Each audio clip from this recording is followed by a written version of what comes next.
আপনি শুরুতেই তো ডেপুটি স্পিকার পাইতেন, তাই না? বিএনপির পক্ষ থেকে অফার করা হয়েছিল, আপনি কেন নিলেন না? এখন তো মনে হয় আফসোস করতেছেন, তাই না, যে আমরা তো আসলে সেটা কেন নিলাম না। রাশেদ, এই যে ধরেন আনুপাতিকভাবে প্রায় 11টি বা 12-13টি সংসদীয় কমিটির সভাপতির পদ জামাত ইসলাম সহ বিরোধী দল পাওয়ার কথা, সংসদীয় হিসাব কমিটির কথা যেটি বলছিলেন এমপি সাহেব, সেটি তো আছেই। এখন উনি বলছেন যে প্রপারলি অ্যাপ্রোচই করা হয়নি বিরোধী দলকে, মানে যে প্রক্রিয়ায় নিশ্চয়ই একটা নিয়ম কানুন আছে, সংসদীয় কার্যপ্রণালী বিধি। তাহলে কেন চিফ হুইপ এটি বলছেন যে তারা এই সংবিধান সংশোধনে গঠিত বিশেষ কমিটি বর্জন করছেন বলে তারা সংসদের স্থায়ী কমিটির সভাপতির পদ পেতে পারেন না? দেখেন, প্রথমত প্রশ্ন হলো জামাত ইসলাম এই সংবিধানকে মানে কি না। জামাতের বিভিন্ন এমপিরা, নেতারা বিভিন্ন জনসভায় বক্তব্য দিয়ে থাকে যে 72-এর সংবিধানকে ছুঁড়ে ফেলতে হবে। তবে জামাতের আমিরের যে বক্তব্য সংসদে শুনেছিলাম, তিনি বলেছিলেন যে আমরা কোথায় বলেছি যে আমরা এই সংবিধান মানি না, আমরা এই সংবিধান ছুঁড়ে ফেলতে চাই।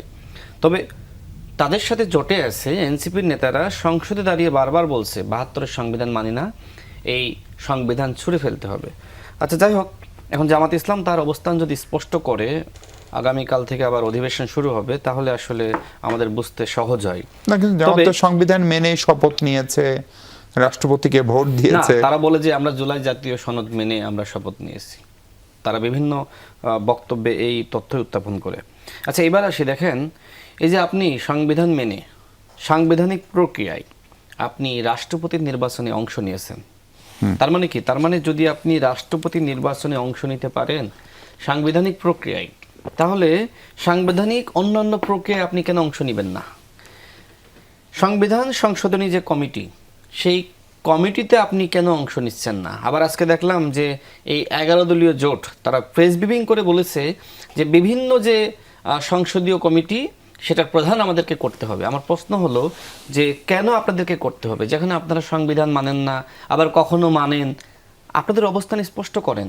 মানে আপনার যখন প্রয়োজন হবে তখন আপনি সংবিধানের দোহাই দিবেন, আর যখন মনে হবে যে না, এখন সংবিধান মানলে সমস্যা, আপনি মানবেন না। এটা তো হয় না। যদি সংবিধান মানেন তাহলে সাংবিধানিক সকল প্রক্রিয়ায় আপনাকে অংশ নিতে হবে। যদি আপনি সংবিধান সংশোধনী কমিটিতে অংশ নেন, তাহলে বাকিগুলোতে আপনি প্রধান বলেন বা জুলাই জাতীয় সনদে আমরা যতটুকু ঐক্যমতে এসেছি সেই অধিকারগুলো আপনি ভোগ করতে পারবেন।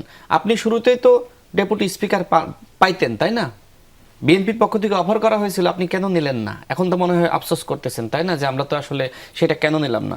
আচ্ছা, এবার আপনার কি ধারণা তাহলে স্থায়ী কমিটির সভাপতির পদে বিরোধী দল থেকে থাকবেন তারা? না, যদি তারা ওই সংবিধান মানেন এবং সংবিধান সংশোধনী যে কমিটি, সেখানে অংশ নেন। সংবিধান না মানলে কি কারো সংসদ সদস্য পদ থাকার সুযোগ আছে রাশেদ খান? না, তারা তো আসলে স্পষ্ট করতেছে না, তারা কখনো মানতেছে কখনো মানতেছে না।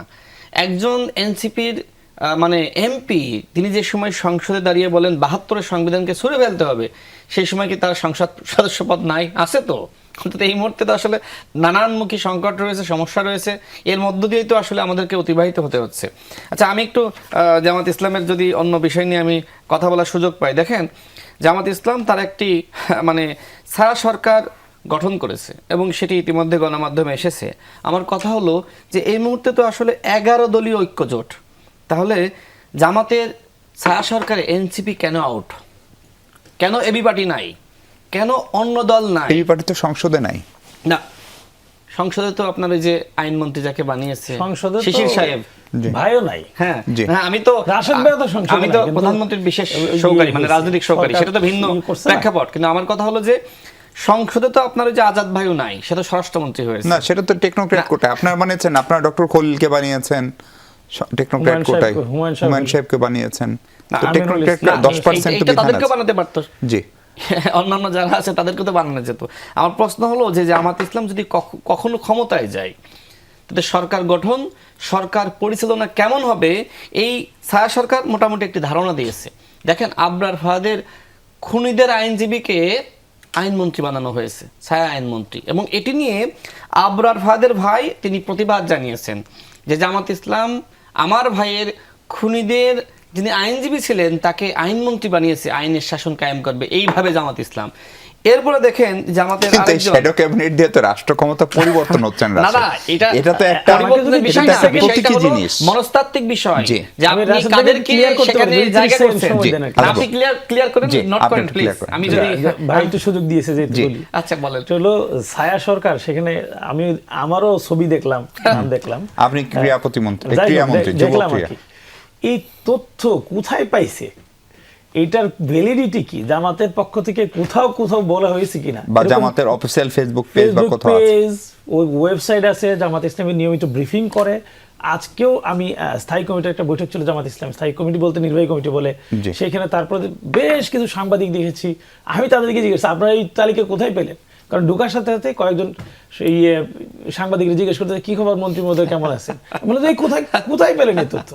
জামাতের অফিসের কেউ এই তথ্য জি। জানে না। তার মানে এই তথ্য এখন পর্যন্ত ভেরিফাইড না, কাজে এটা নিয়ে মূলধারার কোনো গণমাধ্যমে সম্ভবত আসে না। যেখানে আমি আগামী সময়ে দেখেছি, সেটাও তো একটি নতুন পত্রিকা, তাই না?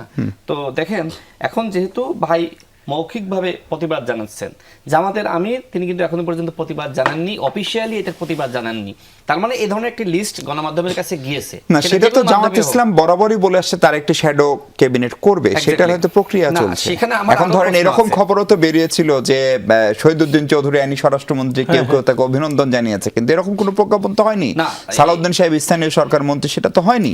ফলে এগুলো তো সামাজিক যোগাযোগ মাধ্যমের প্রচারণা। সেটা তো আসলে মন্ত্রিত্ব রদবদল হচ্ছিল, সেই আলোচনার জায়গা থেকে কিছু কিছু গণমাধ্যমে একটি সম্ভাব্য তালিকা প্রকাশ করেছে, সেটা ভিন্ন বিষয়। কিন্তু আমার প্রশ্ন সেটি হলো- প্রকৃত সরকার, ফলে ওনাদের না না, সেটা তো আসলে মানে এরকম তো বিভিন্ন গণমাধ্যমে আসতেছে যে মন্ত্রীর তালিকায় অমুক অমুক রয়েছে, রদবদল হচ্ছে, অমুক অমুক আসতে পারে। তো এইটা আসলে যদি জামাত ইসলাম অফিসিয়ালি আজকে প্রেস ব্রিফিং করলো, তারা কি ডিজন করেছে, করে নাই? তা আমার প্রশ্ন হলো যে আসলে যে ছায়া সরকার গঠিত হয়েছে, অবশ্যই হয়েছে, মানে এটা হয়তো তারা আনুষ্ঠানিকভাবে হয়তো publish করে নাই। প্রকাশ করতে চেয়েছিল, সেটা আসলে তাহলে হয়তো সেটি হোক, তার আগে রাশেদ, publish তারপরে হবে। আমরা আমি একটু শেষ সেটিকে করি না, আমার মূল্যায়ন করি। প্রশ্ন আছে। প্রশ্ন হলো যে জামাত ইসলাম কেন সেখানে একজন নারী প্রতিনিধি রাখে নাই, কেন মুক্তিযুদ্ধ বিষয়ক মন্ত্রী সেখানে নাই? এইটা ফাইনাল লিস্ট, জি। এনিহাও এটা লিক হয়ে গেছে, এনিহাও এটা হতে পারে। না, এটা যদি leak হয় হয়ে গেছে, তাহলে তারপরে তবে- আমরা নিশ্চিতভাবে জামাতকে এই প্রশ্ন করব, এই গ্যারান্টি আপনাকে দিচ্ছি।